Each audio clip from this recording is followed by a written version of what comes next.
शेतकऱ्यांना 5 लाख कर्ज मुक्त झालं पाहिजे। अखिल भारतीय छावा संघटनेचा अण्णासाहेब गावडे पाटलांचा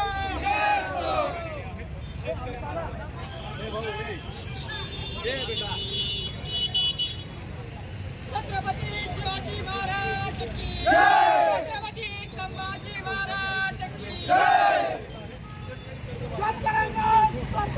पैठण संतांची भूमी असून या ठिकाणी कला केंद्र राजरोज चालू आहे। मग या पैठणच्या संत भूमीला बिघडण्याचं काम सरकार करते की काय, असा प्रश्न आम्हाला निर्माण झाला आहे। किशोर भाऊ तुम आगे बढ़ा, हम तुम्हारे साथ हैं। अखिल भारतीय छावा संघटना छत्रपती संभाजीनगर मध्ये आक्रमक झाल्याचं चित्र आहे। आपण पाहू शकता की शेतकऱ्यांचे 5 लाख रुपयापर्यंतचा कर्ज तातडीने माफ करावा, त्याचबरोबर पीक विम्याचे जे पैसे आहेत ते तातडीने शेतकऱ्यांना देण्यात आले। त्यासाठी त्यांनी अंगावरचे कपडे काढून आता अर्धनग्न आंदोलन त्यांनी सुरू केलेलं आहे आणि हेच अर्धनग्न आंदोलन करणारे आंदोलक आपल्या सोबत आहेत। त्यांच्या मूळ मागण्या काय आहे आपण त्यांच्याकडून जाणून घेऊया। काय तुमच्या मागण्या आहेत? आज अखिल भारतीय छावा संघटनेच्या वतीने शेतकऱ्याला 5 लाखापर्यंत कर्जमाफी झाली पाहिजे व जी फायनान्स कंपनी आहे आपलं चोलामंडलम ती सर्व शेतकऱ्यांना सरसकट पीक विमा देत नाही।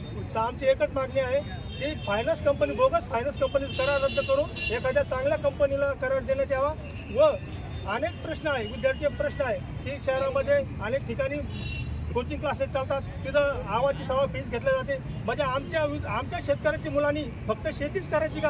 आमच्या शेतकऱ्याच्या मुलांना शिकण्याचा अधिकार नाही का? त्यासाठी त्या कोचिंग क्लासेस एक प्रकारे निर्बंध आणावे की एक ठराविक फीस असावी।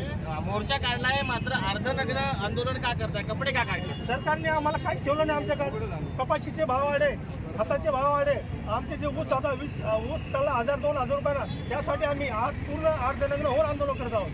आपण पाहिलं या होत्या आंदोलकांच्या मागण्या। कॅमेरा पर्सन अमोल वाघुलेसह मी सचिन पुढारी न्यूज छत्रपती संभाजीनगर।